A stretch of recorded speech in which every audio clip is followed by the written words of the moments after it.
Hey everybody, it's Aldo Gandhi, and I just want to let you know really quickly that our swag shop is reopened. DeepDishTees.com is where you go, and that's tees with T-E-E-S. Clever name, guys. They're the new home of our merch. You get caps, you can get coffee mugs, you can get hoodies, you can get all sorts of good stuff, and you'll help out the bar room with the purchase. So head over to DeepDishTees.com. Some may find the following disturbing. Discretion is advised.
Here we go, Barflies. We're back with another Barfly Tailgate show. It's live. It's done by Barflies and all the other fucking Bears fans that are out there. For you guys, for us, it's a complete and utter fucking bitch session. It's a celebration session. It's our mental health session that we so often need. Yeah, we're here. We're back. We're fucking ready to talk new GM, new head coach, new coaching staff, the NFL, the Super Bowl, the stupid ass fucking Pro Bowl that's a waste of all of our times, and everything else that we want to feel like fucking talking about. So first things first, as we always do, we'll fucking kick it around the room. Yes. By the way, I'm Ryan Badgley. I'm sure probably everybody already knows the loud, obnoxious asshole. That's me. What you done? Can't believe that statement, mate. First and foremost, I got to go to none other than my guy, Mr. AC Aaron Current, the bearded Bears fan. Aaron Current, what is up, brother? What is going on, fellas? Missed the fuck out of y'all. First off, congratulations to the Cincinnati Bengals.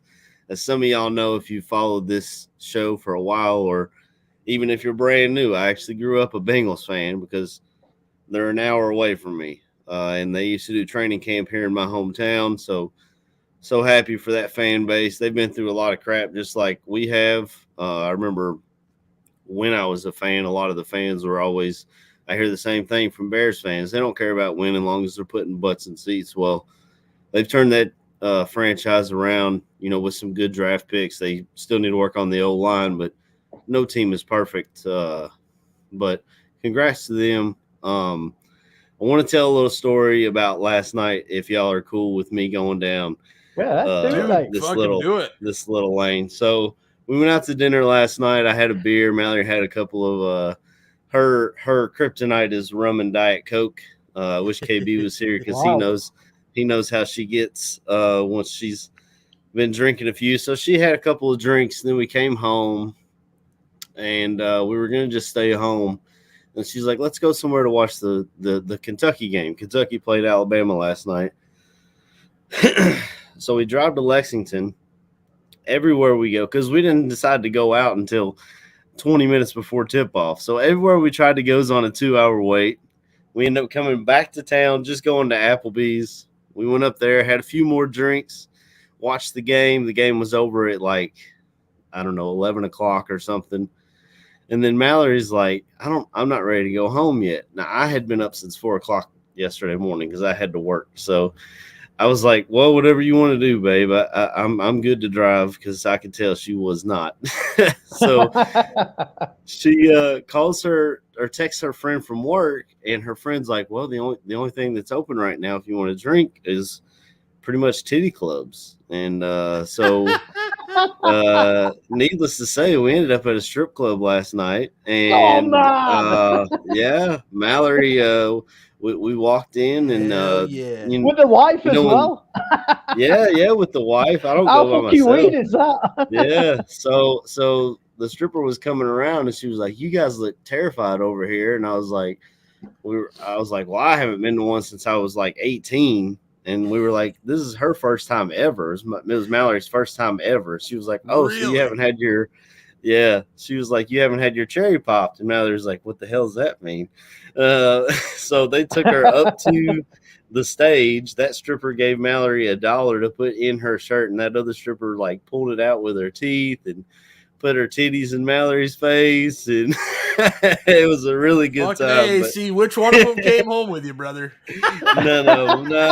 Mallory was pretty tore up though. Man, you telling me you ain't get a threesome out of this? What's going on, hey, dude, that was your window. Hey, if I want to disappoint, listen, if I want to disappoint two people at the same time, I'll just have dinner with my parents. I ain't with that, brother. So that was a wild night. Great. I got in about 3:00 this morning, and I was like, "Damn, I got a show in like 5 hours." but I'm here. Good morning, y'all. Oh shit! I don't know how we're gonna top that introduction, but it ain't none. Yeah, I'm gonna try it anyway. So first up, I'm gonna go with my man Chris Watts. Chris, what's up, brother? How the hell do you follow a story like that? I don't think it's possible. I mean, I might as well just take my headphones off and just go into my bedroom or something.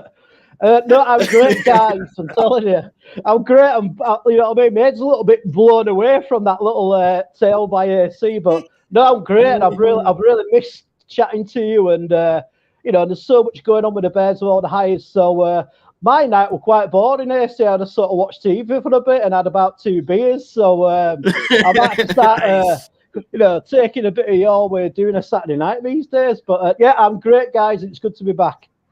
I have to say this before I go to KB. There's nothing like going to a titty bar for the first time with your significant other. I've never ever been to one. Oh, okay. Oh my gosh, man. Yeah. It's the devil. It's big booty bitches all over the place. Holy shit, money. we haven't got one in Leeds. Like, Leeds is a massive city, and they did used to have about 2 or 3, but they all got closed down about 5 years ago. So I'd probably have to go, I don't know, 40 miles to Manchester or something like that to see something like that. But that's such a good story. That is, I'm telling you,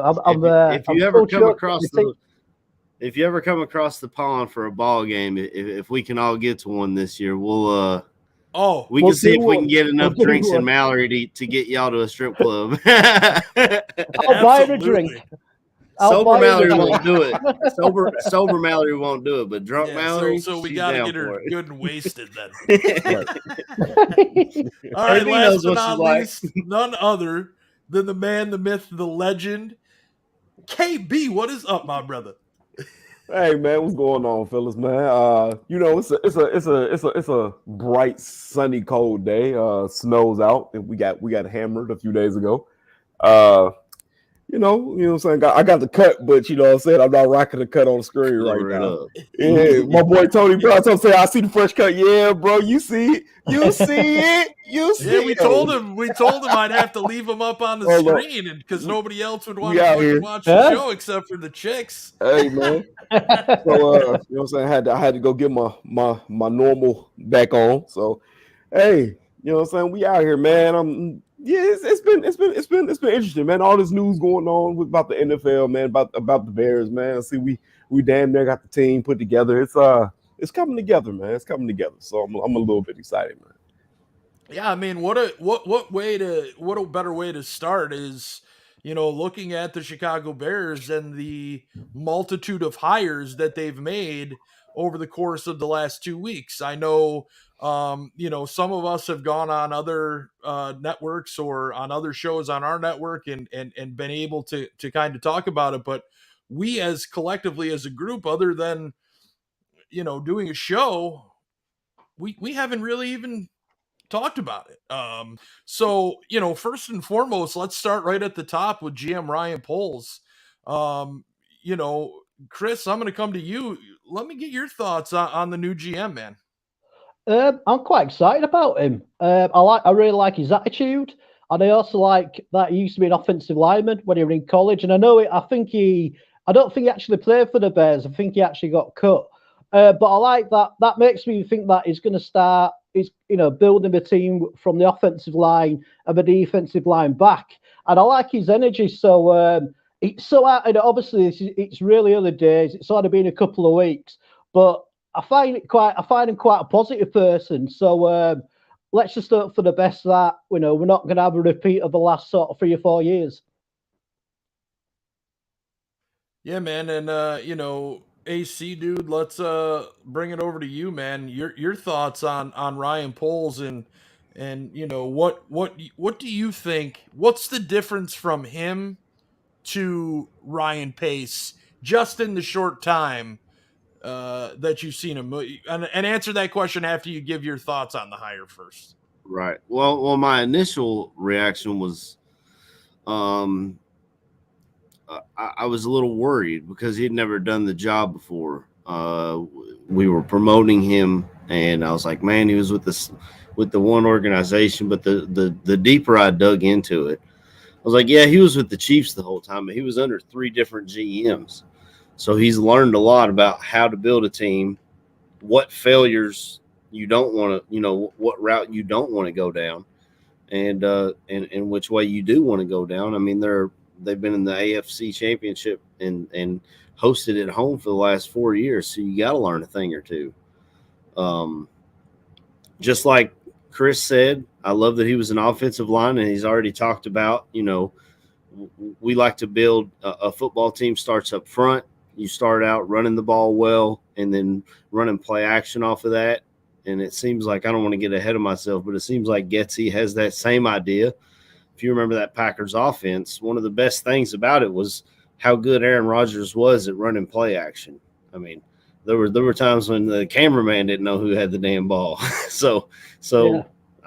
I like that too. And but to stay with Poles, I like the hire the more I looked into it, and I feel like he's going to build the right way, offense and defensive line first. I don't think he's going to – he didn't seem like, when they asked him about his draft picks, he didn't seem like the type that wants to mortgage our future for the now like Ryan Pace did, with a lot of his picks trading up and moving throughout the draft. If anything, I think Ryan Poles is the type that's going to try and trade back and try and get value picks. So right. I like that idea, as I've said on here for, I don't know, a month or so, the last month of the season. I'm team trade back because there's a lot of value there as far as offensive line, wide receiver, and corner, which I think is our 3 biggest needs. Yeah. Is that the way you think they should attack in the draft then, AC? My biggest I want O-line, but I think my biggest thing is we need a wide receiver 1 and a cornerback 2. That's what I think, Those are my 2 biggest needs is wide receiver 1 and cornerback 2. And both of those positions to me have I've done mock drafts already. Now we have to wait till the combine and free agency and this and that, but there's been quite a few names that are falling into those slots because this is a kind of a top-heavy D-line and I almost want to say linebacker class. So some of those positions are going to fall to us, I think, in that second-round range. Right. Yeah. Yeah, I like this point from Torian Whitfield, the Bill Polian interview on Waddle and Sylvie made it seem like Ryan Poles is going to clean house. I mean, all right, I'm just going to say it. So what? Let him fucking clean house. He's going to evaluate Bill every Polian also position. said in that in that interview the fact that they only have 6 to maybe 8 top Blue chippers. players on their roster, and that Torian here, thank you, just put it right up. I appreciate it, man. 6 to 8 studs, they need 10 to 12 to be competitive. Well, I mean, to me, I think I can't remember if it was us talking about this, or I saw it on Twitter. People talking about the offensive line. Well, you hear Ryan Poles say, it's one of the weaker points on the team, something that needs to be addressed. And this is a guy who played it. So to me, you look at the organization he spent his entire career with in the Kansas City Chiefs, and look what they did. Yes, granted they lost the Super Bowl, right? Was it last year? Yeah, last year, yeah. Yeah, last year, right? So granted they lost last year, but they revamped their entire offensive line. In one offseason. In one offseason. Yeah. So I'm sitting here, guys, and I'm looking at our offensive line room, and to me, there's 2 guys that are untouchable. And those are the 2 guys you drafted last year. Right? Everybody else, I don't give a fuck. Everybody's all in a panic about fucking James Daniels. Oh, James Daniels. Fuck him. You're going to pay this guy fucking, what, $10, $15 million a year to go out and be fucking mediocre? No. Fuck him. Let's draft somebody. Let Poles go out, do his thing, label his targets, and go out and revamp this offensive line so next year we're not watching fucking Justin Fields get sacked 9 times in a fucking game. How about we approach it that way? You know what I mean? That's another thing that Poles said. I've been listening to a ton of ESPN Chicago lately, the ESPN 1000. And he went on Carmen and Yurko's show right the day he got hired. I think it was the day he got hired. Maybe it was the day he was introduced, the press conference. Yep. Yeah. And I think it was the day they were introduced. Yeah. Right. He was talking about free agency, and he said we have to be smart and go after the right pieces. So what that's telling me is he's not going to break the bank to pay a guard. You know what I'm saying? He's gonna have his limit that he's at, and according to Spot Rack, I looked this up the other night. James Daniels is worth about $7 million as a guard. Now, whether you want to pay that or you don't, I feel like Ryan Poles has his threshold of where he's going to be at, which Ryan Pace had this too, but I mean, we still saw him give out record contracts sometimes. But he's going to have his threshold, right? And he's not going to go past that. He's not going to pussyfoot around with players and try and overpay them just to get them to stay. He doesn't have a connection with any of these guys, and I'm ready to see what this coaching staff has to say about our O-line, because here on the Ballroom, Danny and Neil, I love the guys, but neither one of them believes in Tevin Jenkins, and I feel like it's an incomplete study because it's going to be a completely different offensive line coach, a completely different system. We don't know, whether they'll work in this system or not, and I don't feel like I can go ahead and say, there's no way he's going to be a left tackle. I'm just going to say, AC, is that him playing left tackle? Is that how they're sort of looking at him as a left tackle when they're assessing his talent, or are they just assessing him as just a player? Well, I think the biggest thing is to see if he can play left tackle or not, because if he's not the fit, then you've got to find the position there. That's right. And whether it's the draft or free agency, that would have to be top priority if he's not the guy. And I heard Greg Gabriel on here, I think last week, he was talking about that he believes Tevin Jenkins can play left tackle. He talked about Rashawn Slater at Northwestern played like 11 games at left tackle, and he's a franchise left tackle. We saw it, in his first year. And they were knocking Tevin because he had played like 8 games at left tackle. Well, he did that for the team because they had injuries at Oklahoma State, so they flipped him back over to the right side. But I mean, so you've got different analysts saying different things, which is why I'm just going to trust. I know a lot of people are done with trusting this organization, but I'm going to trust these guys to evaluate these players at that position and then make moves accordingly. I mean, Dude, trust the process. my trust in this organization, when I say that, I'm talking about George. And I'm talking about the McCaskey family. yeah, no one has That's trust what in I'm that. talking about. Now that there's a new regime in here, for anybody to sit here and try to say, "Oh, these are terrible hires," blah blah blah, fuck you. You There's don't no way have to a know. fucking Yeah. clue. Yeah. Just like we don't. We're sitting here, we're doing this fucking show, we're giving you our fucking opinion. You're allowed to give your opinion, but you can't sit here and say that these guys aren't gonna make it, because just like we don't, you don't. I mean, Yeah. that's to sit here and say that, you're just a fucking dickhead. To sit here and try to say, these guys, these are terrible hires. You don't fucking know. We don't Man, know. They don't fucking know. I was sitting here listening on podcast, Dan and Al bare their souls this last week, and Tooch kind of went in on this organization, and Aaron, I want to say his last name is pronounced Mikulski. They Aaron were kind of Mikulski, going, yep.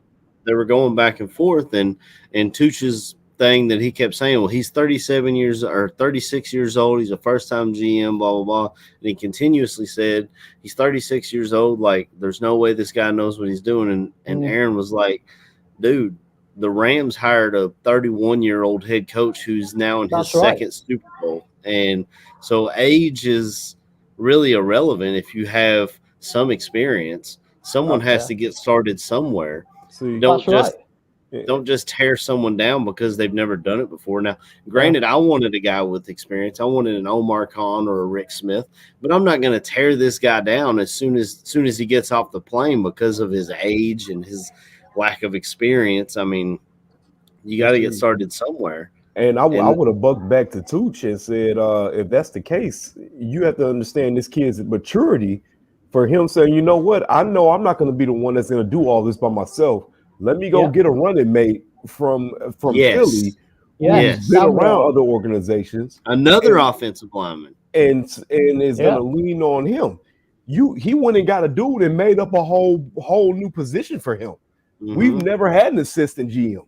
Yeah, and we always talk about, well, the GM, if Ryan and Matt are your football guys, who does Ryan have to bounce off his ideas? Because the guy ahead of him was Ted and George. They don't know what the hell they're talking about. Let's be honest. He had Matt. Right. That's so. These were the two guys. I mean, guys, you know, you can beat a dead horse for as long as you want, but it was them two. They put the faith of this organization in those two guys. That's George. Well, let's and hope Ted. let's hope those two guys got the quarterback right. I think they did, but I mean, hell, there's people already calling Justin Fields a bust, telling us to trade him away. I can't believe it. See, he's a rookie, bro. What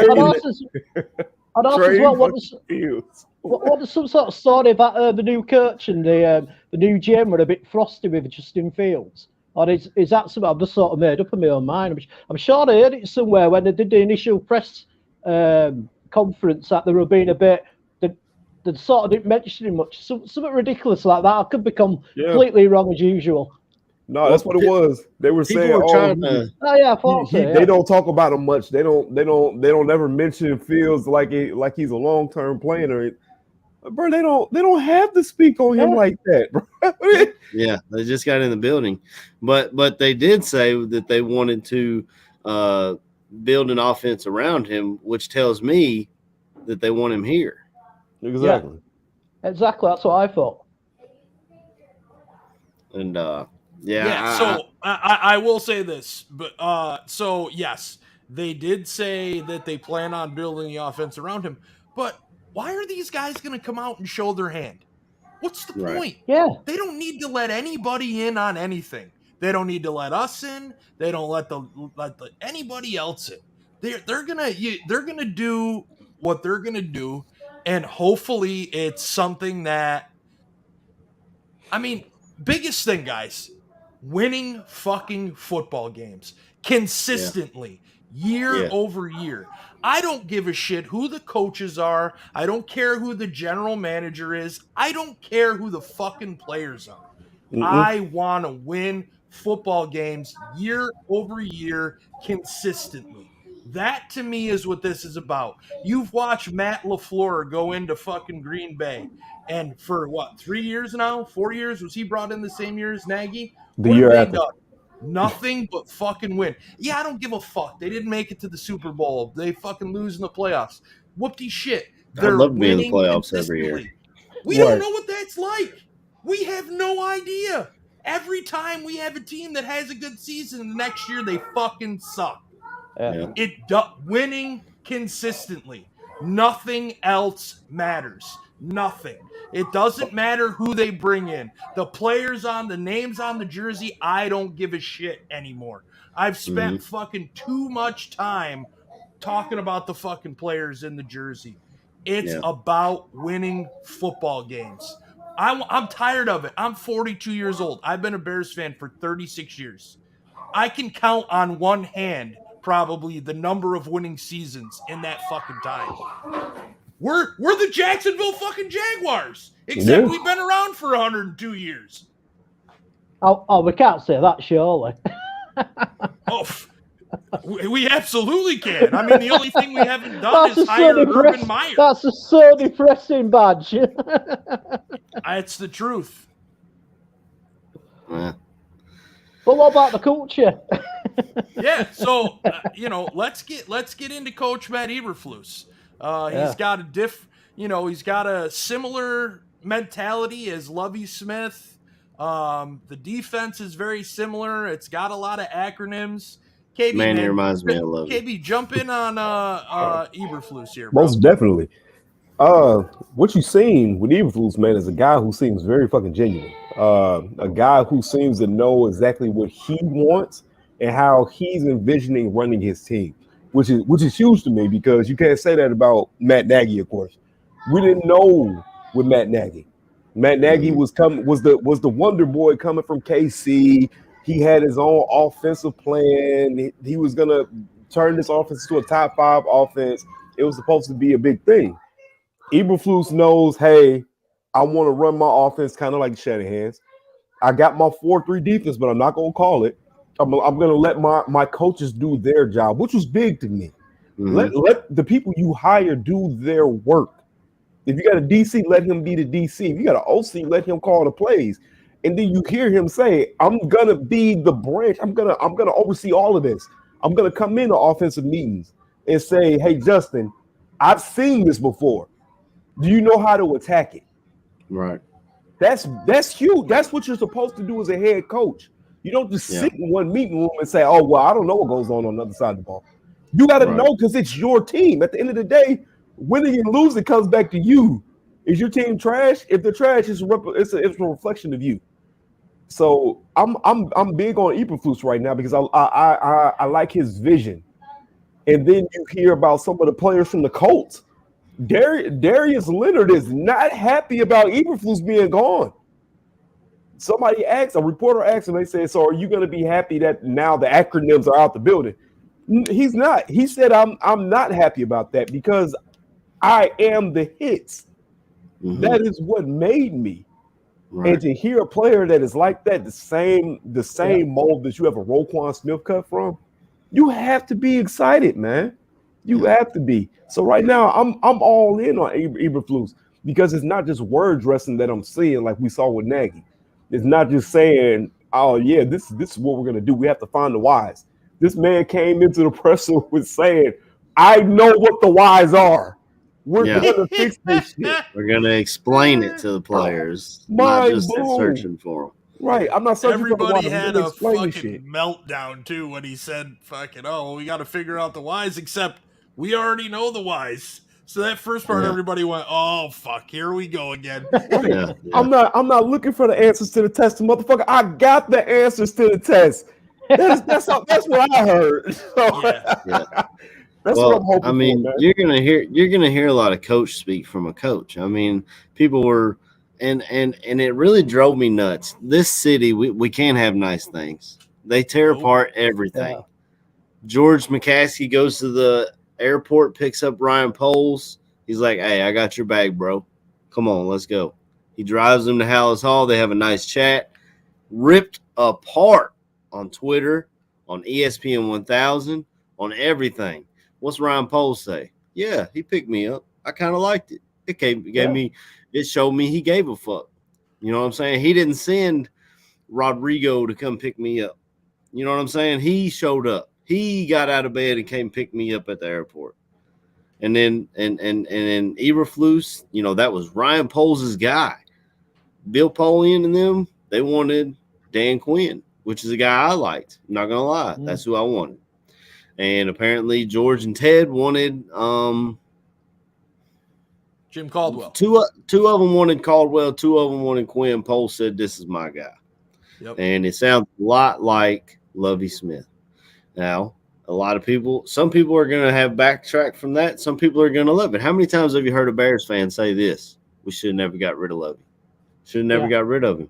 He won 10 games and then they fired him. Why we get rid of Lovie? Well, I believe we got him back. When I listen to Olin 45 minutes last night, AC, talking about that. Yeah.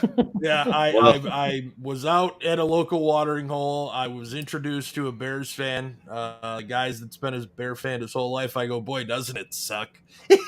And then he's wearing Syracuse stuff too. I go, oh, you're just like me. We got shitty fucking football teams. This is horrible.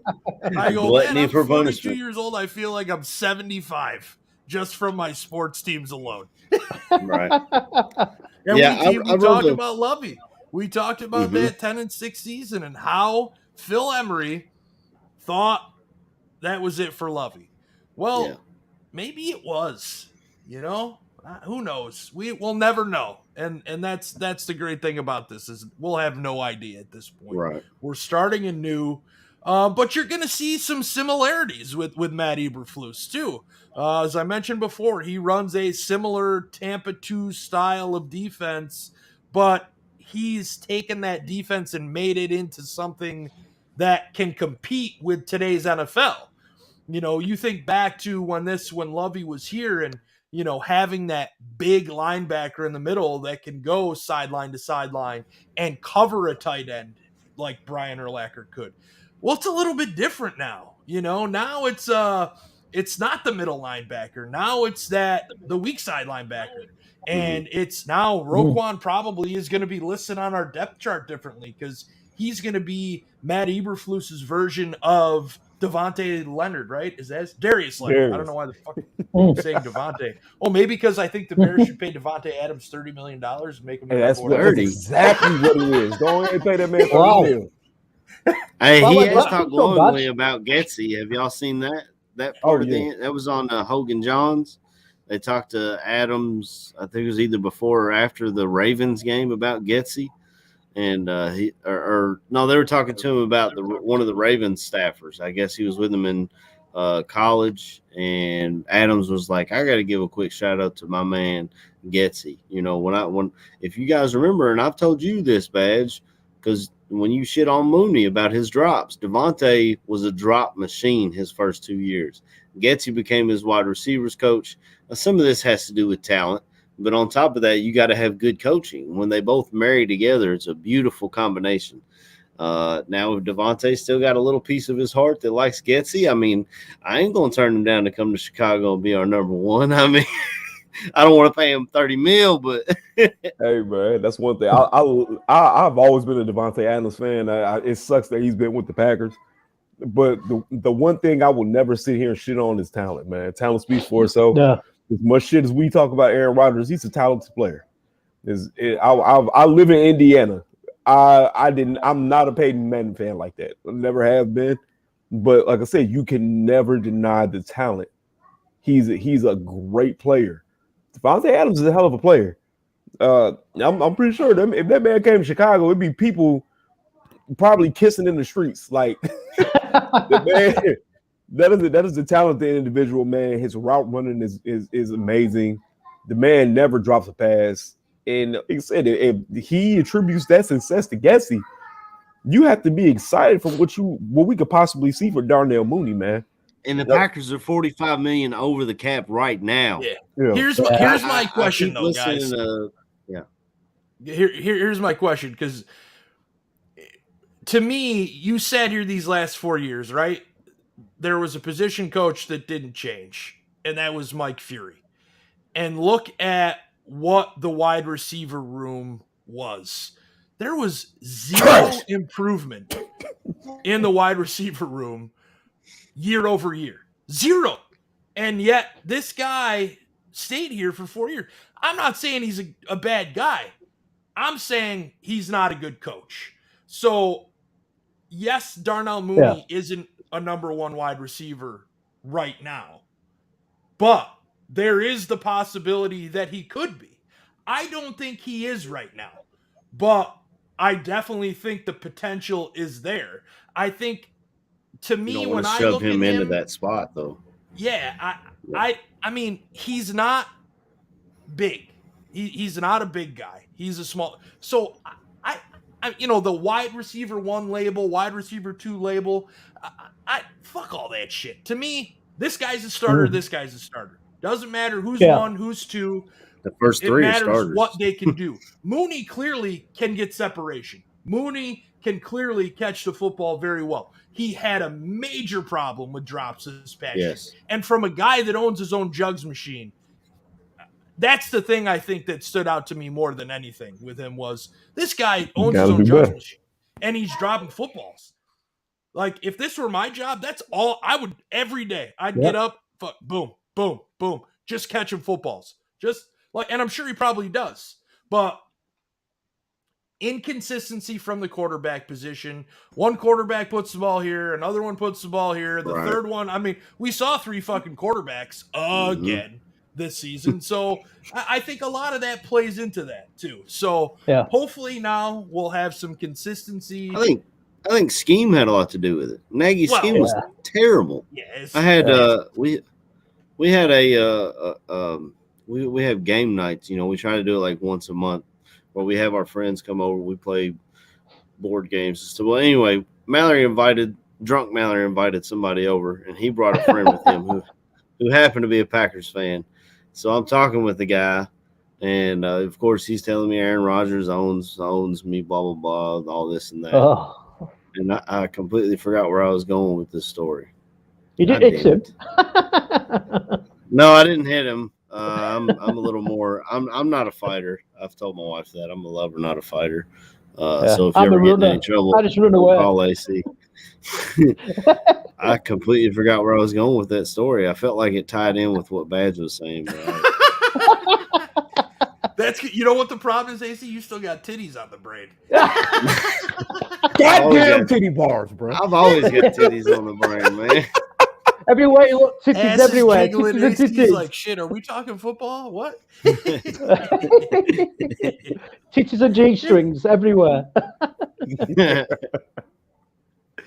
Oh, my God. Hey, right, so I just seen this down in the chat, man. It came across the bottom. Where somebody said Tyreek Hill was 5'10", he's a number 1.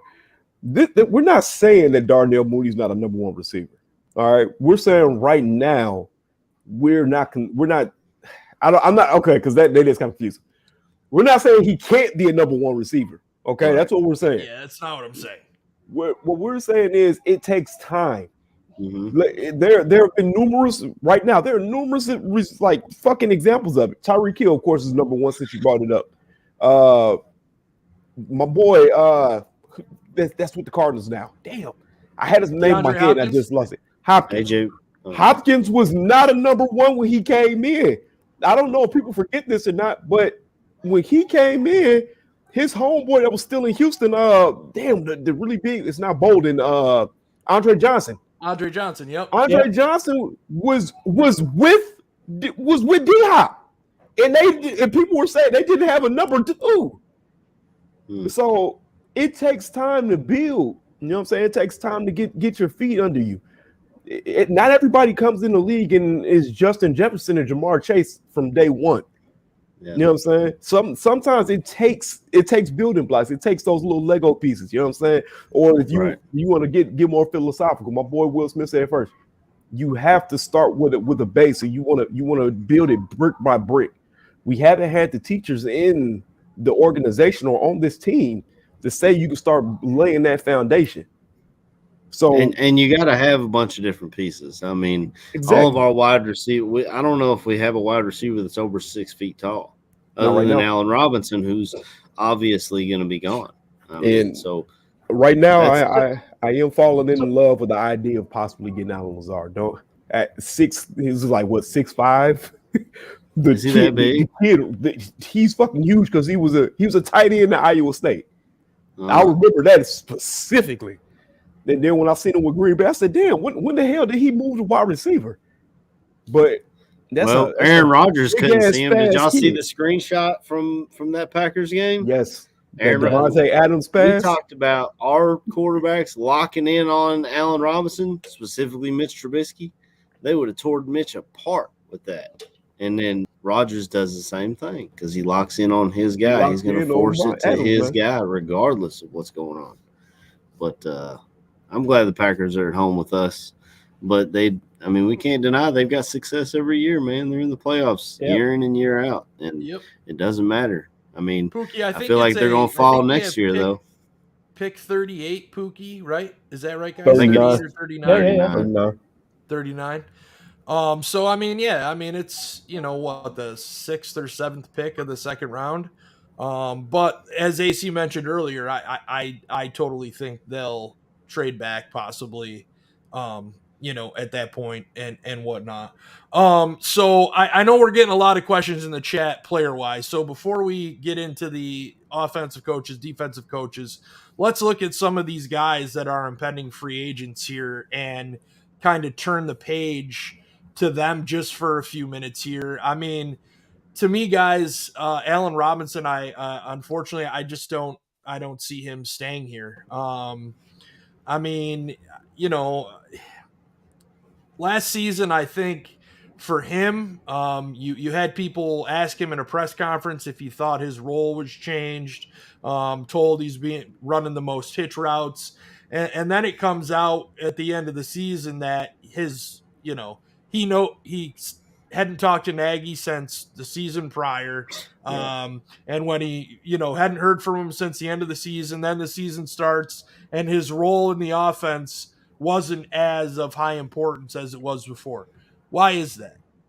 Well, because they don't want to fucking pay the guy. That's what it amounts to. So they eliminated him from the offense so that way they wouldn't have to, if he goes out and has another 90 catch, 1,000 yards, my thing with A-Rob when he was here, didn't get in the end zone enough. That's that, and I don't blame him fully for that. I mean, Matt Nagy's offense in the time that he was here in the red zone was complete trash. So it was garbage. They would rather run a fucking tight end sweep pass, fucking where the tight end's coming back through, than to throw it to fucking Allen Robinson, a jump ball. Whatever. So he's a guy I don't think's back. Akeem Hicks, I think, is gone, unfortunately. Another guy who has been the body, mind, and spirit of this team defensively in his time here. No longer. And then there's a host of other free. I mean, let's be honest here. Is there anybody leaving that you're just like, fuck, damn it? Well, we'll have to wait and see what comes down as far as franchise tags and how teams are able to get themselves under the cap. Like I said, the Packers are $45 million over. They got to get under that somehow. And I keep seeing analysts that are saying, like national analysts will say, yeah, I don't see Aaron Rodgers playing anywhere else. How are they going to pay him? How? They're going to have to clear $65 million just to get, if they want to franchise tag Devontae Adams or sign him long term.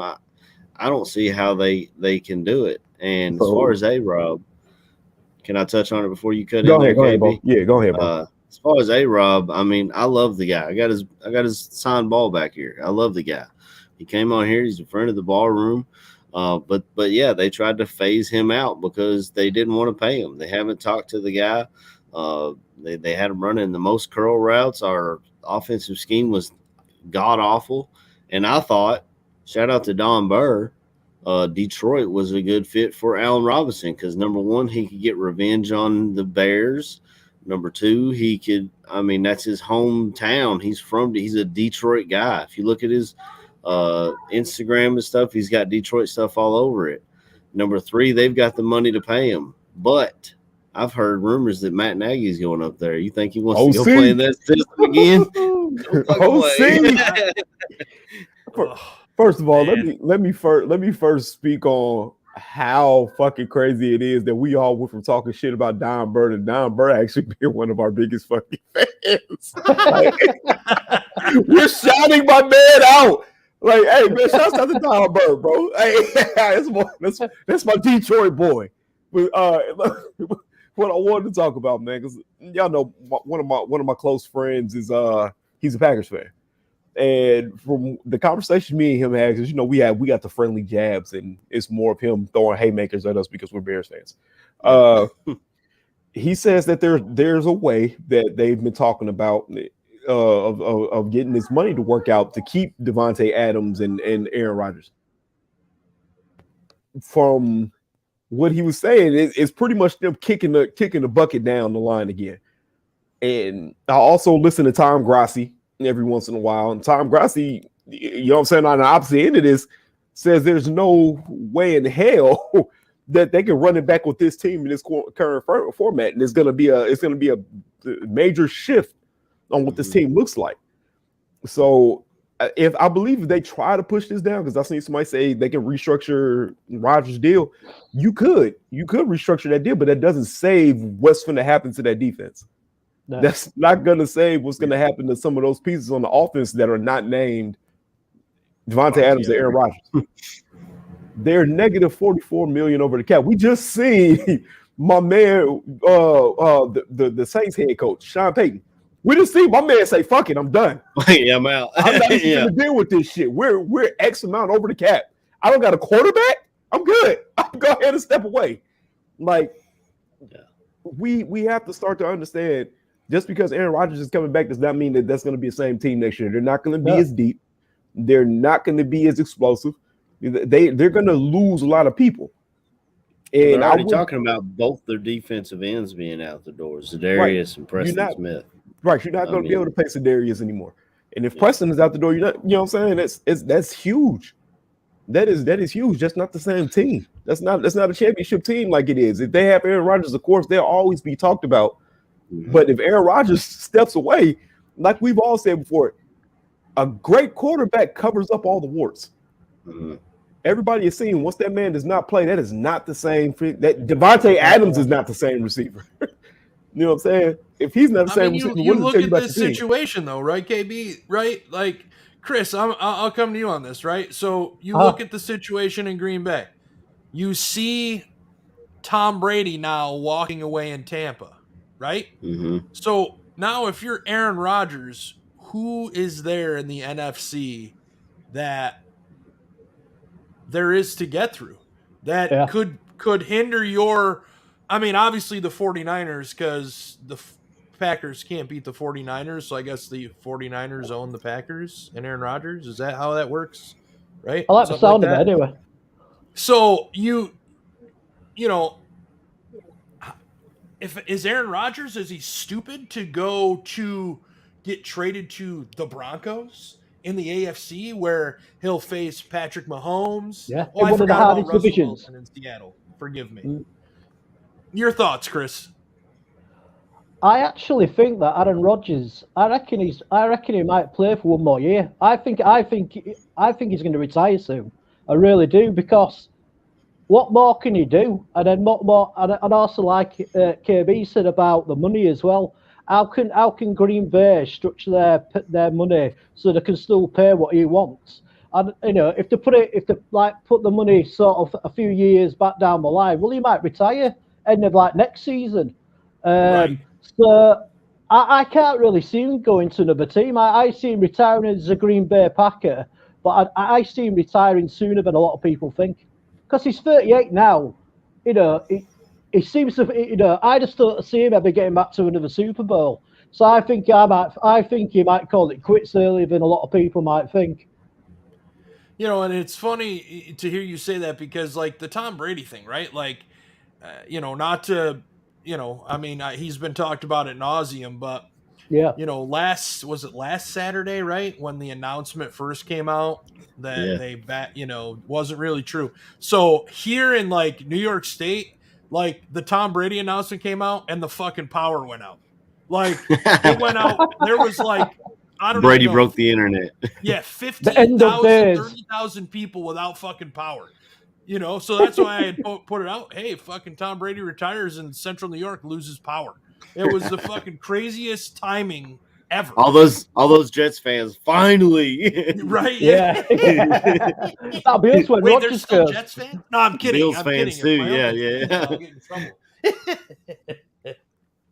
But just to see Brady walk away when, I'll be honest, they lost, and I thought, oh fuck, he's definitely coming back to try to fucking win one more. And so then to see that come out, yeah, right. Now imagine being Aaron Rodgers. You've been to one or two, right? They've been to two, won one, lost one. Is that right, or have they only been to one? They beat Pittsburgh. It don't fucking matter. Whatever. Bottom line is they got the one, they won it. I can't remember if they've been anymore, but if they have, they haven't gotten there. So clearly something's amiss. Maybe it's the 49ers. They just know how to fucking beat Aaron Rodgers and whatever. But if these two guys now aren't in the NFC, what happens to the landscape of the NFC? Who is the quarterback in the NFC that you're like, God, this guy's going to just run this division? There isn't one. Well, no, you're right. I can't think of Bears anybody. fans, we want to sit here and say Justin Fields, but he's got a lot to work on. We all know that. We're not. Yeah. I'm not going to sit here and call the guy a bust. He played what? 8 games? 10 games? I don't even know. You can't. You got to see what transpires and the opportunities here. I just found it interesting. Brady retires. Yeah, there was an early leak. He didn't want it to come out yet. It got out. Whatever. Now you're talking about Aaron Rodgers possibly stepping down. I mean, the greatness of those two quarterbacks in the, stand on their own, with the exception of Rodgers only winning one Super Bowl, like his heir apparent crooked Dick Favre. I mean, it's like, holy shit. It's crazy to me. All right. Yeah. And the AFC's loaded. AFC's loaded with young quarterbacks. Yeah. You got Mahomes and Allen, Burrow, all these guys are in the AFC. So Mahomes, fucking, I mean, just pick a team, and they've pretty much, even Mac Jones to a degree. The Patriots made the playoffs with their rookie quarterback. Yeah, he didn't look good. I will say, I really wonder how my man's leaving is going to affect Mac Jones. I really, Josh McDaniels went to Vegas. Went to Vegas, and I'm really, who's the Patriots OC now? They said? I'm assuming whoever their quarterback coach was, he's going to be promoted. I haven't looked. So what I saw in New England was there's going to be somebody calling plays, but they won't have an OC title. Right. Like very similar to when before Matt Patricia was the defensive coordinator, he was calling plays, but he didn't have the official title for like 2 years. And then he got the title. And then he left. Was the defensive coordinator for 2, maybe 3 years. Then he became head coach, whatever. No, that's crazy. I didn't even know you could do that. That's interesting. But I do wonder how that's going to affect Mac Jones, even though that's neither here nor there.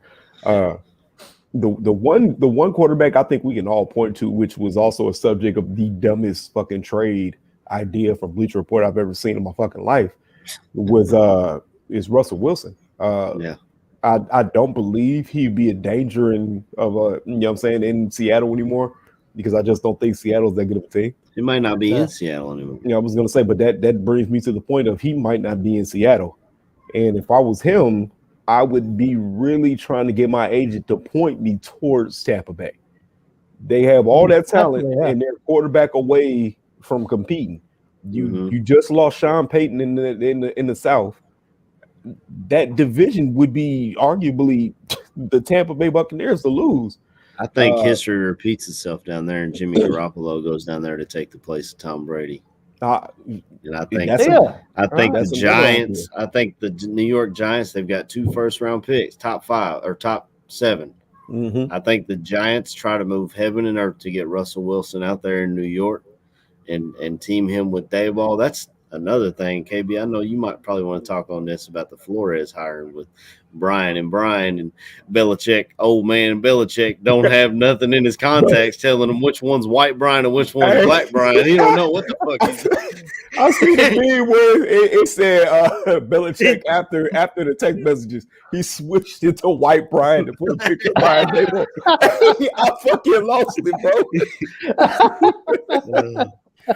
Oh my God! Yeah, I was telling my wife about that. I was like, "Yeah, Flores is suing the NFL, because there's only, there's not enough opportunities for African American coaches or minorities in general, not just African American. I mean, we've got everyone was talks about we have one black coach. We've only got one Hispanic coach that I can think of as well, which is Rivera. So, Mallory didn't realize that we only had. What's that? That the I think the when they were the LA Raiders, they had the first Hispanic coach, and I can't remember his name. He won a Super Bowl for him with Marcus Allen. Would have been early 80s. Well, Al Davis was always the guy that would go out on a limb for a player or a coach or whomever. If he felt like that was the right person for the job, that's who he was going to get. And I feel like God is talking to Badge over there right now. Y'all see that?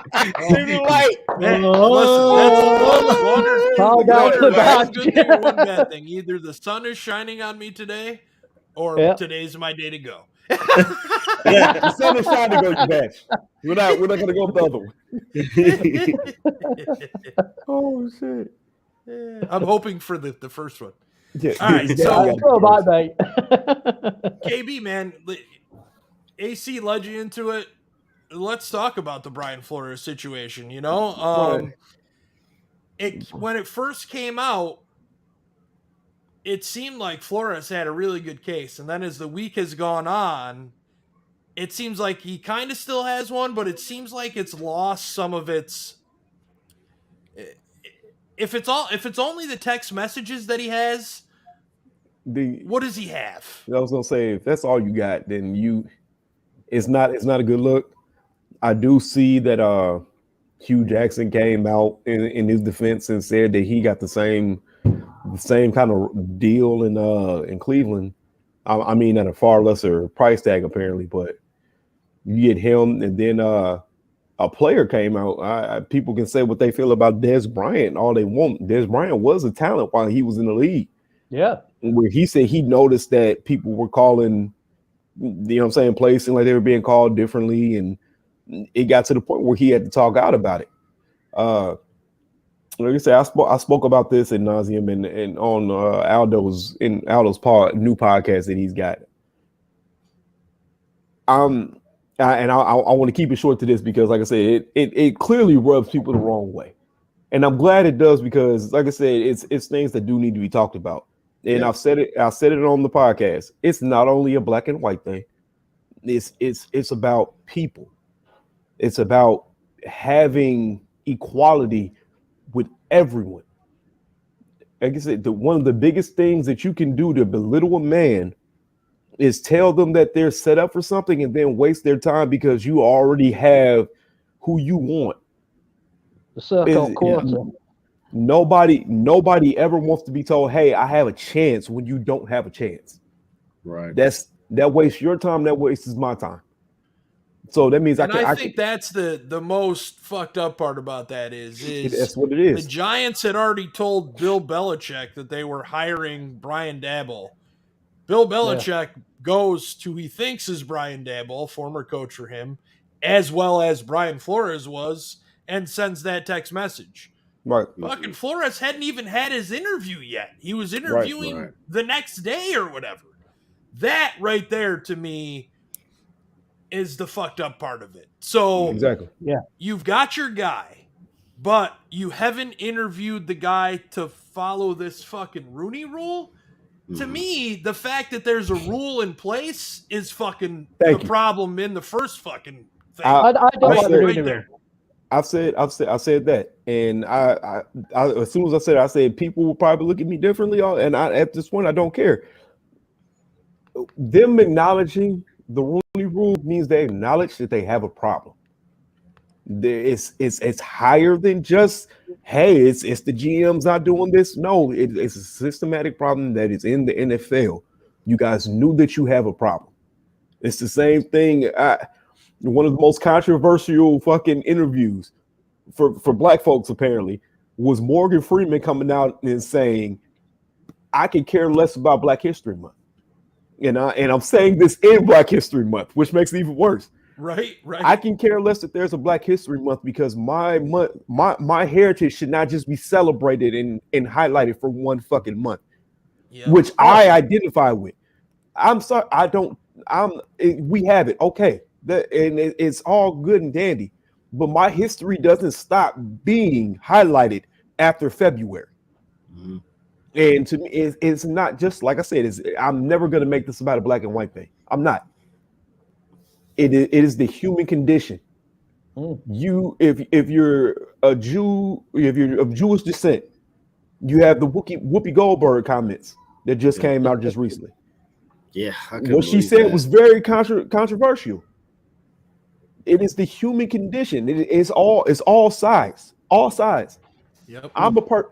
If I fell down and hurt my knee, and AC fell down and hurt his knee, and Bash fell down and hurt his knee, and Chris fell down and hurt his knee, I would expect 4 people to come out and say, "Hey, man, I'm gonna help you," and not say, "Oh, I'm gonna help this guy just because he's." You said what? I want no badge. We'll help you first, Chris. We'll help you first. Yeah, bro. Mate. I'm already little. Exactly. I would expect all 4 of us to get the same level of care. You're right, mate. And it's not about you being white or me being black or Chris being where he is. It's not about none of that, man. It's about the human condition. We all are equal. That's all I'm saying. I thought you were going someplace else with us everybody falling down. I 150% agree with you. Right? Like, first and foremost, every single one of us is a person. Thank you. It doesn't the fact that it's 2022 and we're still having this fucking conversation. Yeah. I just can't. I mean, what as a parent, right? Like, I got a child in fucking college now. The fact that we're still having to have this conversation just in 2022 just is, but I want to have the conversation because it needs to be fucking had. And this bullshit needs to stop. Do a fucking way with the fucking rule. And there doesn't need to be one anymore. There doesn't need to be one any fucking more. Flores. You look at your candidates. Doesn't matter. Race. You know what? Maybe you should just get a name. Blind interviews. Yeah, like a fake name. So you don't even know who's coming in. You know what I mean? Like, when you go for any other sort of interview for a job, they don't know what you are. They know your fucking name. Yeah. You know? That it should be the same goddamn way. And you're hired based on your interview and your interview alone. And how you've portrayed yourself to these people. Right. The fact that we're still sitting in this fucking day and age, you know, it just it drives me nuts. Nuts. When this stuff came out, I can't say that it shocked me. We've all known that the NFL has been a good old boys network. How many times have we seen guys like Matt Nagy get a job, or other coaches being they're already lined up. When Joe Shane got hired in New York, I know I did. How many of you all connected the dots? Dabo is going to be there with him. That's exactly what we said. As soon as he got hired. As soon as it happened. Yeah. So they were literally just checking a box, and that's Flores' biggest thing, is that these coaches and these owners are just checking a box with me. I mean, when he said he went to Denver and they came in there hungover and drunk and like, how are you doing? We know that same year we knew Vic Fangio was the main target for them because they wanted to get their defense back on track, take advantage of Von Miller while they still could. So we knew that Vic Fangio was the guy, but you've got to interview everybody equally and then make your decision from there. Even if you don't hire them, someone else down the road will be like, hey, you interviewed so-and-so. You interviewed my man KB. What'd you think about him? And you can be like, well, we had our guy in place. We had an idea of where we were going with, but we're really glad we talked to him because he brought some things to the forefront. You know what I'm saying? Just even if you don't get that particular job, if they take the interview seriously, it should at least. And Flores is a good coach. The guy, the dude won in Miami that hasn't been done since the 80s. You know what I'm saying? So I just don't know. And I almost feel unqualified to talk on the situation, but I felt like we couldn't just skip over it. You know what I'm saying? I don't just want – we talk about everything here at the Barfly Tailgate Show, not just the nice, happy things. I saw Don Burr say, let's get back to talking about the Detroit taking the North. First of all, they ain't taking the North. I don't know who it is. It ain't y'all. But what's that, North Pole? Can I just say something about the subject? And I'll be really quick because I know people want to talk about football. Go ahead, Chris. About 5 years ago, an MP got murdered in her area, what she covered it like a suburb of Leeds, and she was murdered by a right-wing racist. And basically, she came out where she worked, and this guy just ran up to her and stabbed her to death. And one of the things what always sticks in my mind, what this MP said before she lost life, was she used to say that people are more in common than the things what separates us, which is absolutely true. I've shared houses with people from Asian backgrounds, people from different parts of the world, and we've all got more in common than what separates us, and that's what should make everybody equal. Because what separates us are the things what make people interested in my eyes. What make The difference is something good to embrace. So that was my little short rap. Well, not rap, but that's my little thought on the situation what you're having over there. Yeah. And we have exactly the same thing in this country as well. Yeah, racism is learned. The people that hate someone for the color of their skin or because of their religion or because of their sexual orientation, that's learned. And it's a huge problem here in the South. Here in Kentucky, people that talk like me, I'm sorry, KB, they don't like African Americans. They don't like Mexican Americans. They damn sure don't like homosexuals. I'm telling you, they're pretty homophobic around here. But I was always raised, you're just like me. I'm not going to judge you one way or the other until I get to know you. Just like Martin. I mean, Martin Luther King said that. He hopes that people get judged by the content of their character, not the color of their skin. And that I was raised that way. My mom raised me that way, and I feel like that's the correct way to raise a person. How are you going to judge somebody just because of what they look like or what they sound like? I mean, people think I'm an idiot just because I got a Southern accent, but maybe that's exactly I am. The same in my accent. I was gonna say, I love all your accents, man. We're if you're diversified here. If you're from England, everybody down south of England thinks us Northerners are idiots. They all think we're walking around with flat caps and whippet dogs and we all have pigeons and ferrets. You know what I mean? What we probably did actually about 100 years ago, to be honest with you. But we've moved on as well, and it's very similar to what you have, AC. With a Kentucky accent. Everybody thinks, he's got a northern accent. He must be an idiot, or he must be. But then again, when I do go down to London, it works in my favour because they're all scared stiff if you say from Leeds. If you say from Leeds in the north, you get away with quite a lot down south. All right, guys, we're going to take a little breather here, and we'll be back right after these words.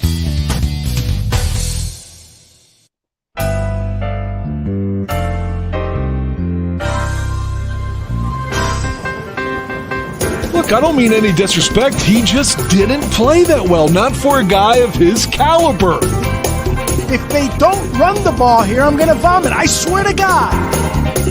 I don't really have any recollection of that at all, but I guess perhaps I blacked it all out.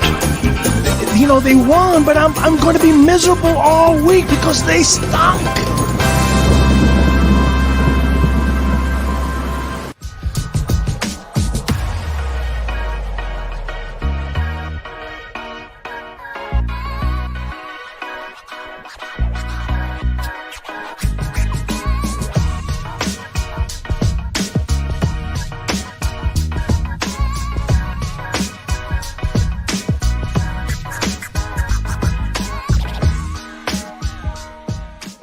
The Barroom Network presents two fired up Bears fans. They are ready to rumble on the Bear Debate.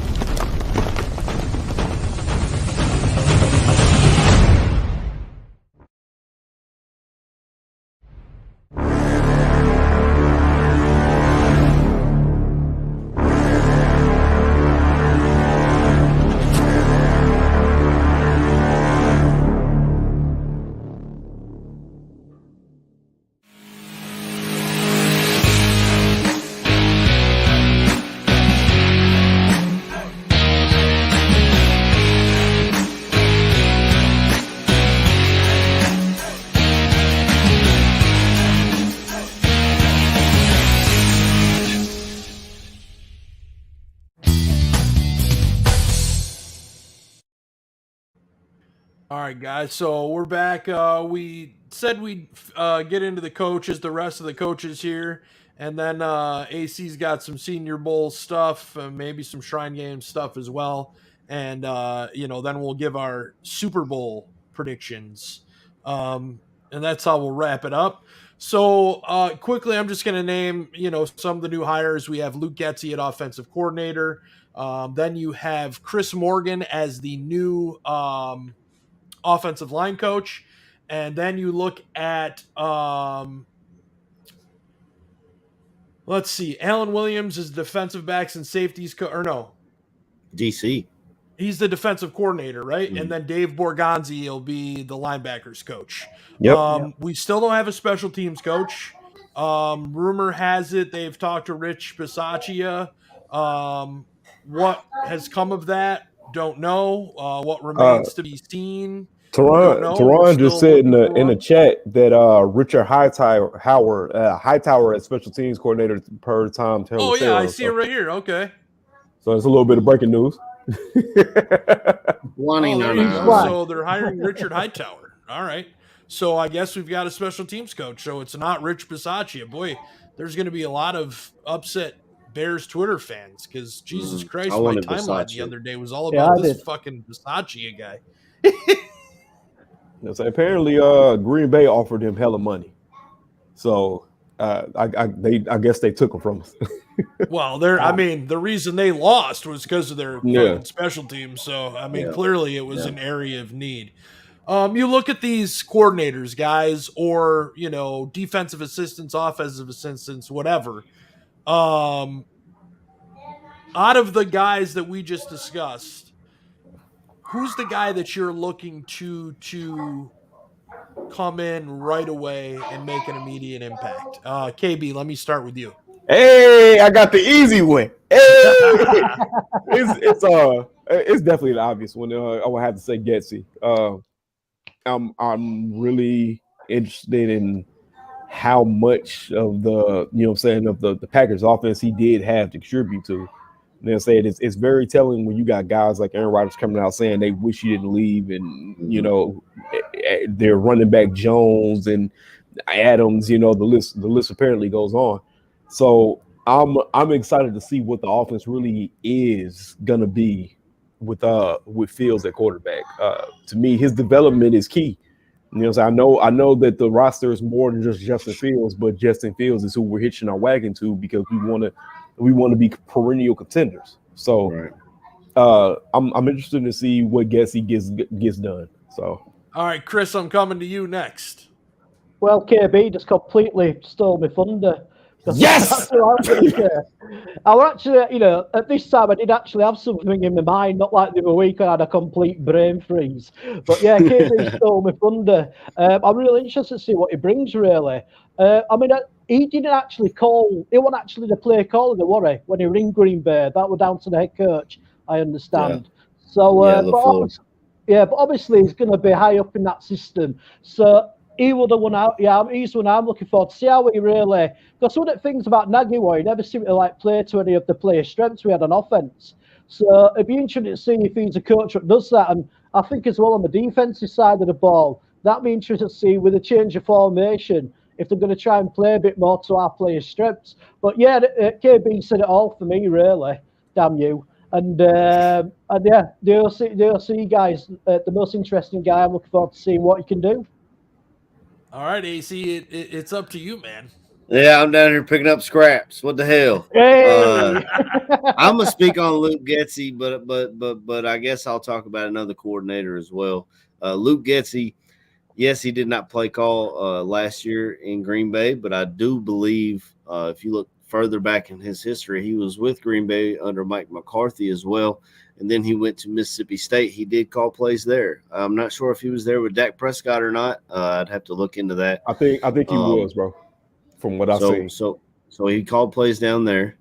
He's able to build an offense around his quarterback strengths. I watched Dak Prescott each year come to Kentucky, or when we went down there, he kicked our asses. And we had decent defenses, but Dak was just, he was just that guy, you know. Then he goes back to Green Bay.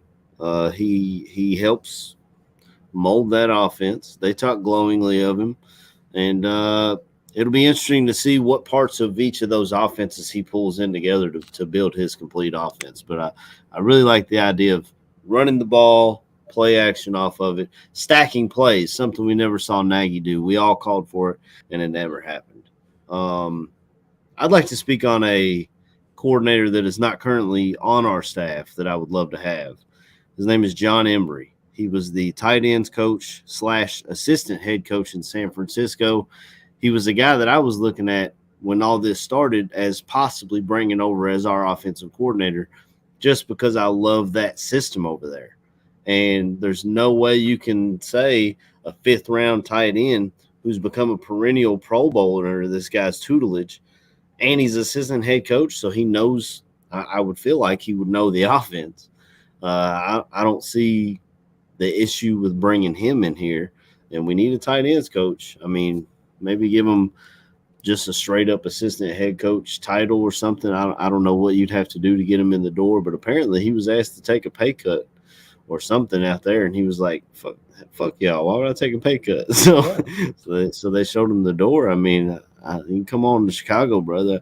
I love the Shanahan offense, and I'd love to have any piece of that we can get.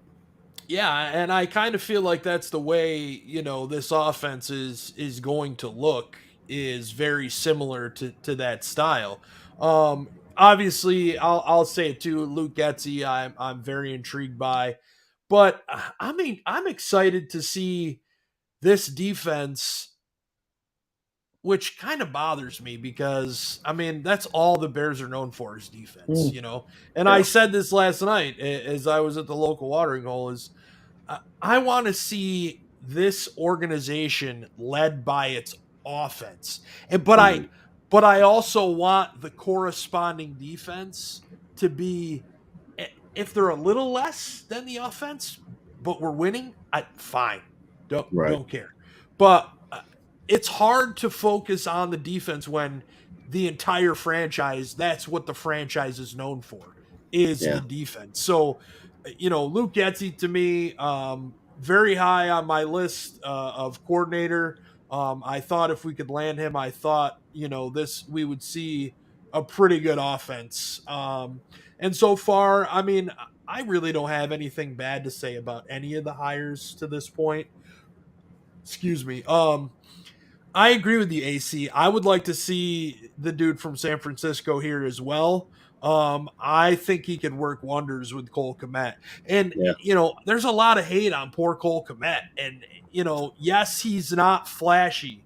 But at the same time, I don't care if he's flashy. Like, get him. He wasn't used properly either. The times you saw him make plays, where was he?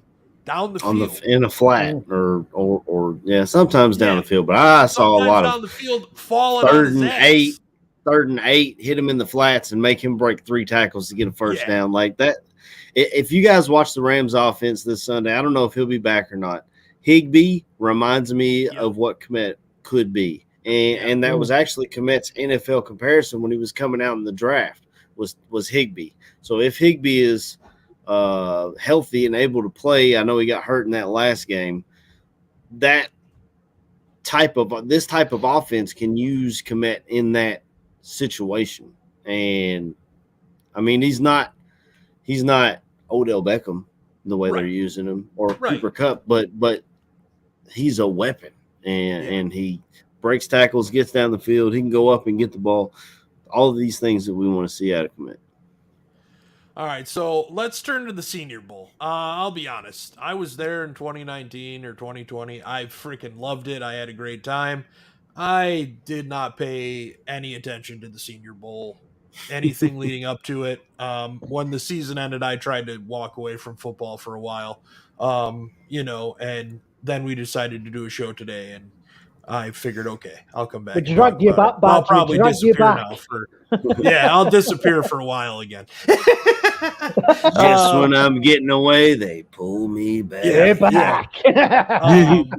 So AC, I'm sure you saw the stuff for the Senior Bowl. Maybe all you guys did. I saw a few tweets from here and there. If you've never been, I will say this, right? If you've never been to Mobile for the Senior Bowl, and I said this 2 years ago when I went, you have to do it. It is one of the coolest freaking things you can do.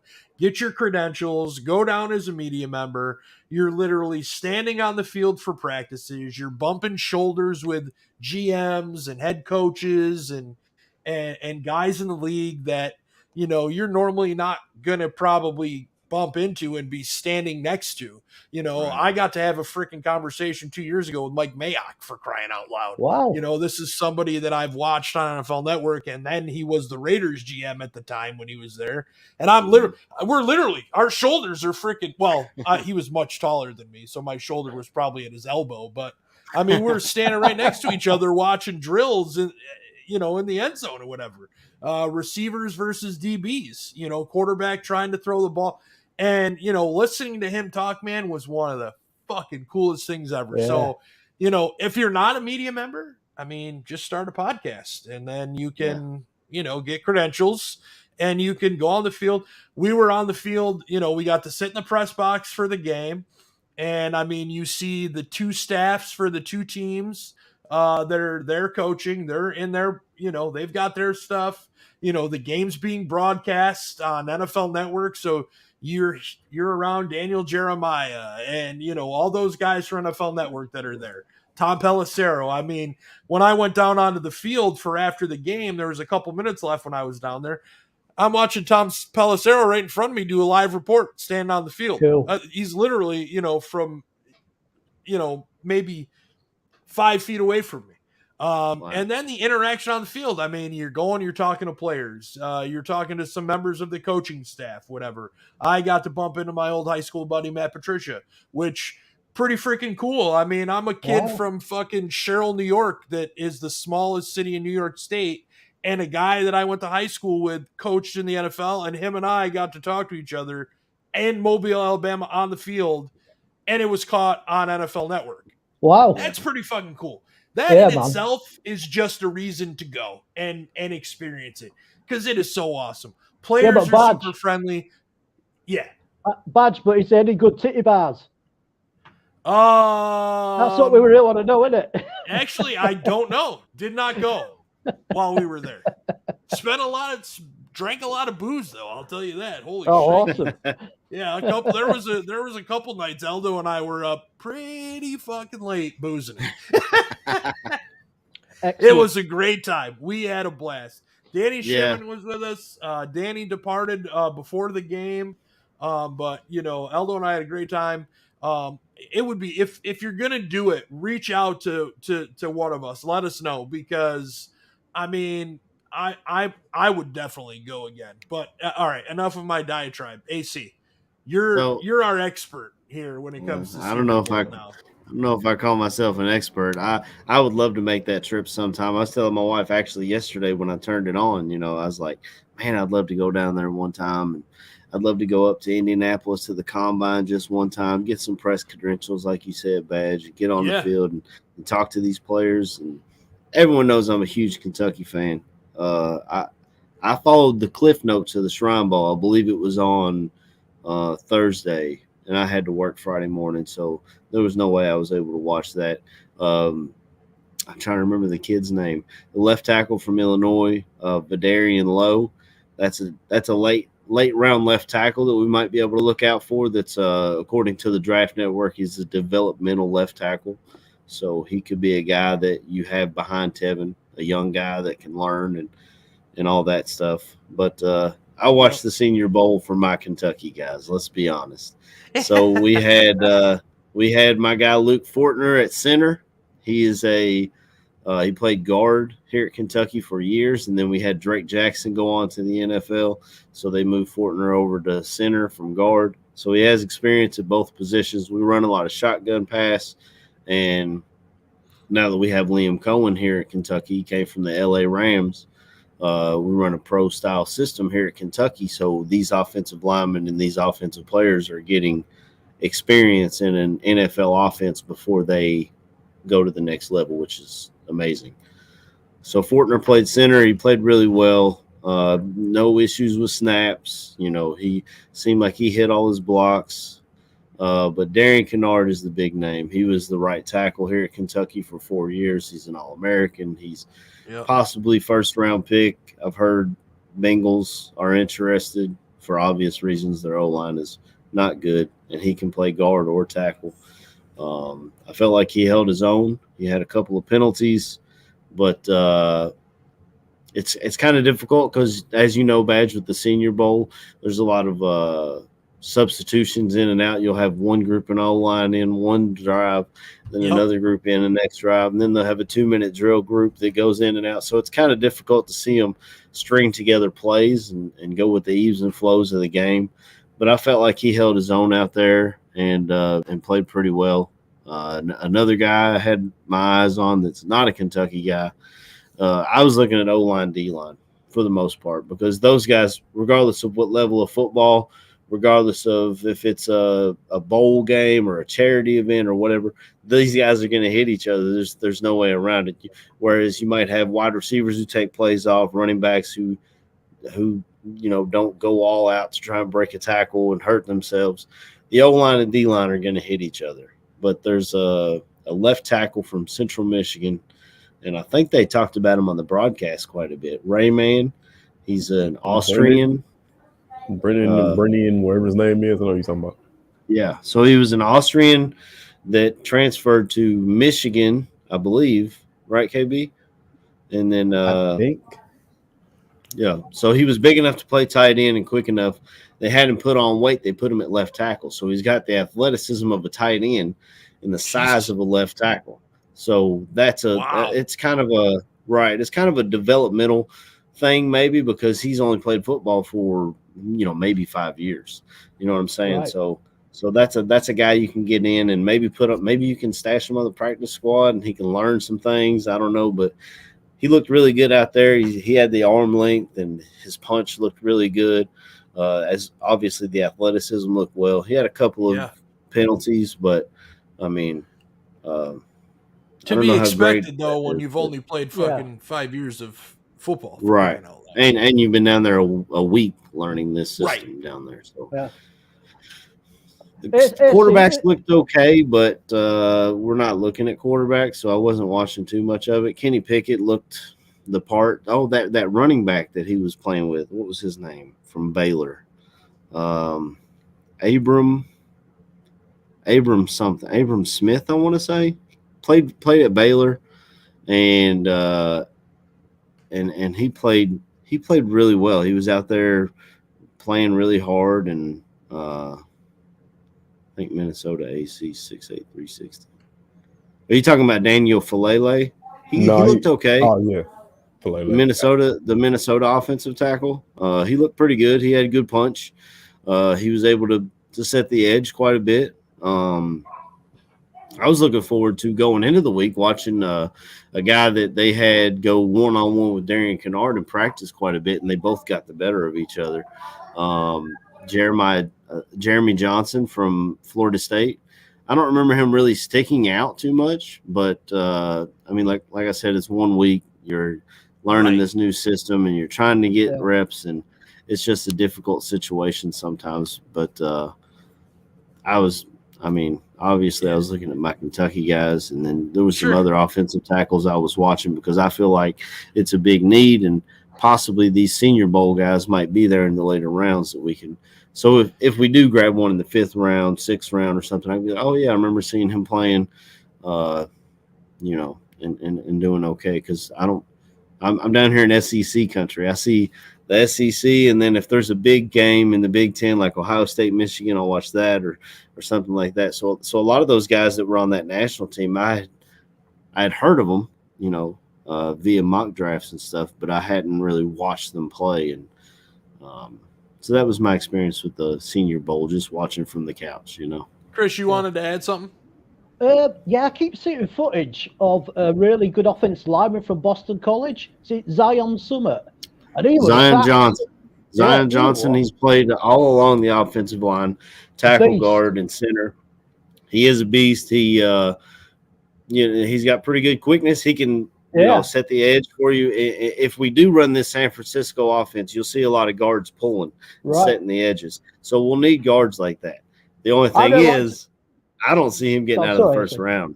I just don't see him getting out of the first. I think he's going to be a lot like Elijah Vera Tucker was last year in the draft, where the Jets moved up to grab their guy to help solidify that offensive line in front of Zach Wilson. And I don't see him getting out of the first round, but he is a damn good prospect. Like I said, he can play anywhere on the offensive line, center, guard, tackle. It doesn't matter. He can play all of them. And he's got a bit of a nasty attitude as well. Like some of the footage I was seeing, you know, he was proper, you know, once he got his guy down on the floor, he'd have his hand up back of his head, you know, falling on him. He had a bit of nastiness, like I quite like an O-lineman. Right. Well, Trevor Penning, I think it's Penning. He's the UNI offensive tackle, and they talked about him all week. Talk about his now. I'm sorry, KB. You good, bro? Go ahead, AC. They talked about him all week with his nasty attitude, and reminded me a lot of Tevin Jenkins. You need a guy who's going to go out there and stick up for your quarterback. That's the first guy. They said he's the first guy off the bus. You know, so you want to push that intensity on the other team. And like, oh dang, look at this guy, just a mountain of a man coming out, and he'll fight your ass too. Go ahead, KB. I was definitely gonna talk about Penning. To me, that's a very interesting kid. If by some, because he's getting first round buzz. If there was a way that kid fell to us at 39, I have no problem with you drafting him and then having him and Jenkins as your two bookends. Those are two nasty dudes. Penning was looking to bury people, and he didn't care how many enemies he made. So him first play of the game, he almost got in a fight. Yeah, that's my kind of offensive lineman right there. Exactly. Give me 5 of him. Stacey King always talks about having 5 Javonte Greens on the floor in Bulls games. I want 5 offensive linemen like that guy. Facts. Then you had you know what I'm saying, a couple guys that are, you know what I'm saying, all side the line. The kid from Nevada. I heard a lot of buzz about him. They said he was really crisp at running routes, very fast for his size, because he's a little bit of a bigger kid. Then the kid from North Dakota State, I'm blanking on his name. Christian Watt, I believe it's Christian Watson. Is he the 6'5" wide receiver? I believe so. Because I just remember him saying he was like 6'4", 6'5", big ass kid coming from, you know what I'm saying, the Alabama of the D2 school. So it's saying that he was a monster in the practices. So I've seen him pop up a couple times in my mock drafts later in the, you know, like 6th round, and I'm like, man, 6'5". You grab him in the 6th round. I mean, you can, if you've got a good wide receiver coach, which hopefully we do. Fury wouldn't have done shit with him, but I mean, just being the head coach material. So I'm excited. Just being right.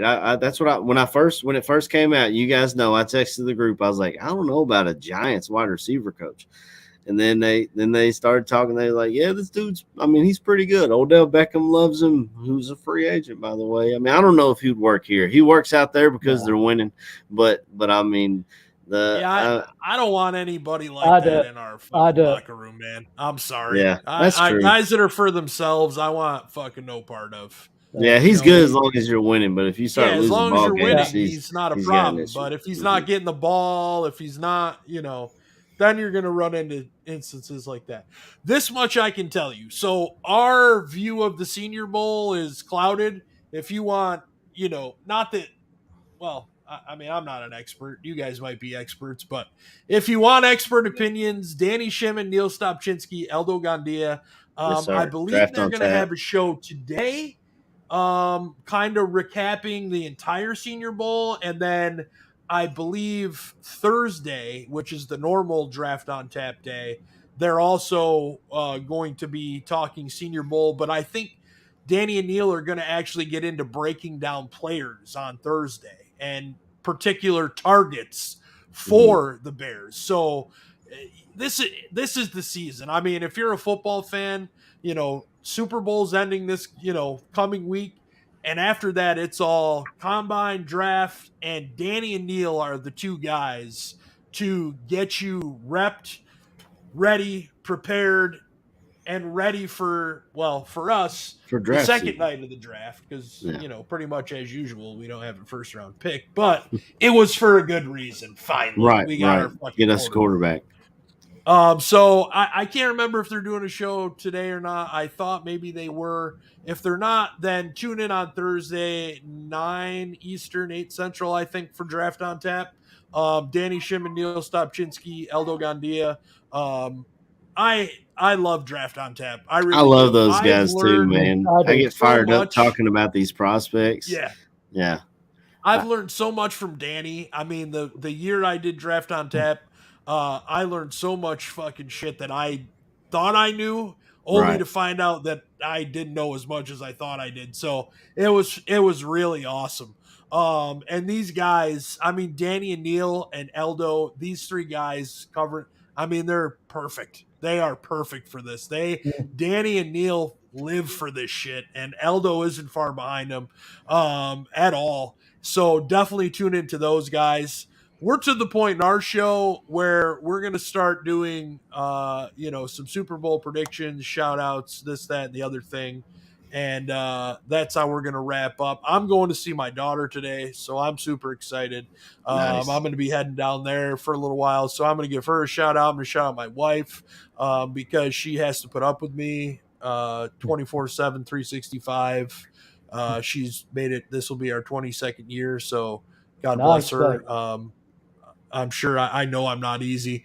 Congrats, so bro. I'll, all my family, I know I'm a fucking pain in the ass, but hey, you signed up for it. So, although my parents didn't really sign up for it, it got me. They were kind of stuck with me. Everybody else signed up for it. You fuckers signed up for it too. Yeah. My Super Bowl prediction, I'm starting with myself. Man, you guys are probably going to kill me for this. I'm picking the Bengals, okay? I'm rooting for the Bengals. But I would be okay if Matt Stafford won a Super Bowl.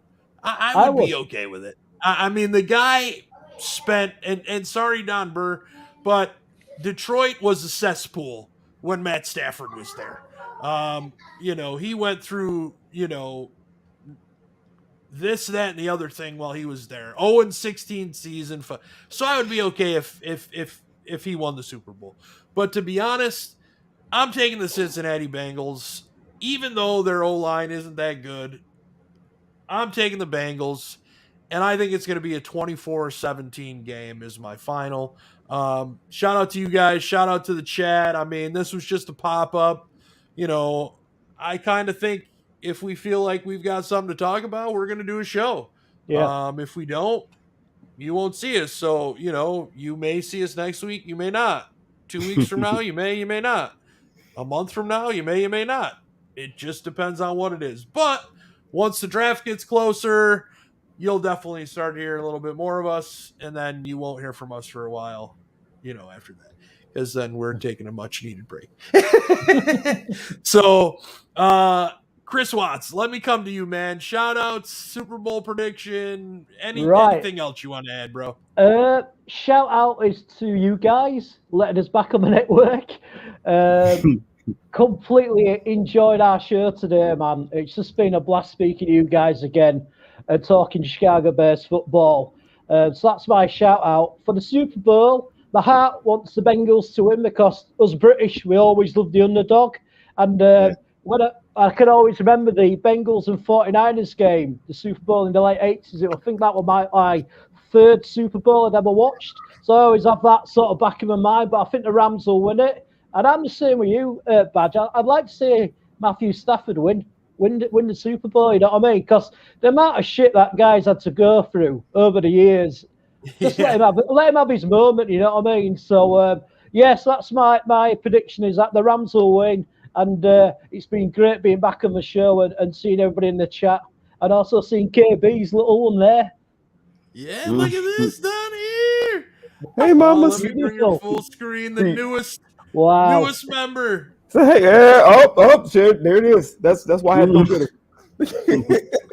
Say, hey, like, man, why you gotta wake me up, man? Say, hey, got this bright ass sun in my eyes. KB, man, why don't you hit your shout outs and your Super Bowl prediction, bro? You know what? Shout outs, of course, to the fans, man. Y'all getting on with us is crazy. You know what I'm saying? We didn't really got shit to talk about, but with the shit that's going on, everybody to beat that shit to death. Shout out to my boys, man. Because this we needed this. Like I said, this therapy, man. We need to have this conversation. Why is she looking at me like that? What's up? She like, what is that on your face? And you know what I'm saying? Then shout out to the NFL for giving us this new stuff. Anyway, I want to see the Bengals win, man. For once, this is actually a Super Bowl I'm excited to watch because of the two teams that are there. You don't get to see the Rams there a lot, and the Bengals was 8-9. You know what I'm saying? They were us. So the 49ers hit that catch in the back of the end zone, and that was it. The Bengals have been down ever since. So I would love to see the Bengals win, just so people can kind of they're already eating crow for the Jamar Chase thing, saying, oh, they're not going to do shit because they don't have a line. When apparently all you need is just weapons. Doesn't matter if you get sacked 9 times in the game like Justin Fields did. Apparently, if you got weapons to throw to it fixes everything. But I'm going with the Bengals in this one. I don't think it's going to be a super high scoring game. I was saying somewhere around 27-21. But I'm saying the Bengals win because they have a hell of an offense, man. I don't think people realize how good the offense really is. Joe Mixon is very, very underrated. Yeah. For however people talked about him when he first came into the league because of his situation, the kid is a baller. Yeah, he is an absolute baller. And they talk about all the passing weapons. They forget about the beast in the back. Yeah. You know? The beast in the backfield is something else. So I'm going with the Bengals on this one. Like I said, 27-21. I'm just hoping it's going to be a good game, man. Hell yeah. Appreciate it, KB. All right, man. AC. Rounded them out. This is how I like it, man. Ending it with AC. All right, bro. Shout outs, Super Bowl prediction, anything else you want to add? Go. First and foremost, shout out to my beautiful wife, Mallory. I probably have to go up here and get her some Gatorade and maybe some ibuprofen here in a minute because I'm sure she ain't feeling too good right now. Because, like I said, wild night last night. And shout out to everybody in the chat, man. When I was looking over here earlier, we had 60, 70 people in here earlier in an off-season show. And I love coming on with you boys, talking about the coaching, talking about the GMs, talking about prospects that I'm looking forward to. And I'll definitely be following Draft on Tap to see what the real experts are talking about. You know, I don't know what the hell I'm watching. I know a little bit, but I don't know a whole lot, you know. But definitely shout out to you guys. Shout out to Chris Watts, man, from across the pond coming on with us. He's been on the show for about the last month of the season. He's really been a good addition, I believe, giving us that international flavor out there. And I love it, man. But Super Bowl predictions. As I said at the start of the show, I grew up a Bengals fan, so I guess I'm just a gluttony for punishment because I went from one losing franchise to another. But my heart wants the Bengals to win, and I believe they will. I believe it's going to be very tough. I mean, if you look at the problem that the Bengals have, O-line is a direct a strength of the Rams with Von Miller and Aaron Donald, and even Leonard Floyd holding his own out there. I guess it helps when you're the third guy. But you got Jalen Ramsey is going to be on Jamar Chase. That'll be a hell of a matchup. I mean, I'm really looking forward to seeing that, because to me, Jalen Ramsey's the best DB in the NFL. So to see him match up with Jamar Chase, who's a rookie, rookie of the year, there's no way he doesn't win that this Thursday. That'll be a great matchup. But I just feel in my bones that the Bengals have too many weapons for the Rams to cover completely. You don't just got Jamar Chase. You got CJ Uzama if he's back. I know he got hurt in that last game, but he's had a few weeks to, as long as it's not something serious. You got him back. He's a big tight end that a lot of people forget about. You got T. Higgins, who was a monster at Clemson. He's not just some dude they grabbed. He's a damn good wide receiver too. And then you got Tyler Boyd, who can take the top off of defense from the slot. And then, oh, by the way, you got a two-headed monster running back. You got Joe Mixon and you got Samar J.P. Ryan, who can catch the ball out of the backfield and do his quick little cuts. And I think it's going to be a hell of a matchup. Both teams came back from double digits in their NFC and AFC championship game. I think overall, I think these are the best playoffs that I can remember in my life. Without a doubt. Each game coming down to field goals, overtimes. And how about the AFC title game? Man, everybody bitched all week about the overtime rules. Why didn't Josh Allen get a shot? And then what happened with the Bengals? They lost the coin toss. And they was like, you know what? Let's just play defense and see what we can do. And then they go out there. And I love the story that came out with McPherson. Joe Burrow. They keep trying to call him Joe Cool, but to me, that's Joe Montana. That's Joe Montana. I know you're right there with me, Chris. You grew up in that era. Totally, mate. But to me, Joe Burrow is Swaggy Joe. That dude has got so much damn swag. When he came out with that necklace on and they asked him if he was wearing real diamonds, he was like, I make too much money to be wearing fake diamonds. What do you think? Yeah, it's real. I love Swaggy Joe, and the whole team is taking on his the whole team is taking on his attitude. So the Swaggy Cincinnati Bengals, I do believe, become world champions, and they do it on the leg of Shooter McPherson, another rookie, a rookie kicker with so much damn swag. Remember, he went out there at the end and he said, well, fellas, looks like we're going to the AFC championship game. And he went out there and he kicked a 52-yard field goal like it wasn't shit. Then they go to Arrowhead. They're playing Mahomes, the second coming of Tom Brady. Patrick Mahomes going to be the greatest quarterback of all time. And they just go up there. They go down. They give them a fighter's chance. They go down 18 points. Swaggy Joe said, I got y'all, bro. I got y'all. Let me show you what's up. They go down, come back, another fucking field goal. So I think it's only right that it comes down to a last-second field goal from Shooter McPherson, and I think we have a classic Super Bowl, one of the best of all time. Bengals win 24-21. Hell yeah, man. Looking forward to it. One thing we didn't touch on, and this is something I'm looking forward to, is the fucking halftime show. Yes. I think I'm more excited for the halftime show than I am the game. I saw a meme that said the Bengals are going to a Dr. Dre concert. Was it Kendrick Lamar was the other one? I think. Yeah, they brought in Kendrick. Yeah, I mean, I'm more excited for that, I think, than anything. I mean, all of our kids are going to see what it was like when we were kids. Back in the day. And they're just going to be like, oh man, our fucking parents had issues. Like, Dad, how are you rapping as fast as Eminem right now? Right? Yeah. Muscle but memory, you can't add 2 + 2, Dad, but you can remember all those lyrics. Yes. Hell yeah. Well, thanks everybody for tuning in this week, man. We had a freaking great time. All right. Great to be back on with you guys. And hey, we'll see you when we see you. We don't know yet if there's something breaking, something not breaking, and we're just in the mood. I think you'll see us when you see us, right? Take care, everybody. If you're looking for us, hit our social media. You can find us all on Twitter. We're all there.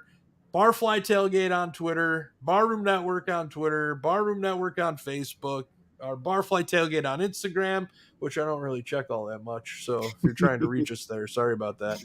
I don't really go on Instagram, but all right. Well, let's end it the way we always end it, fellas. Have a great week, everybody. We'll end it with a big old bear down. Bear down.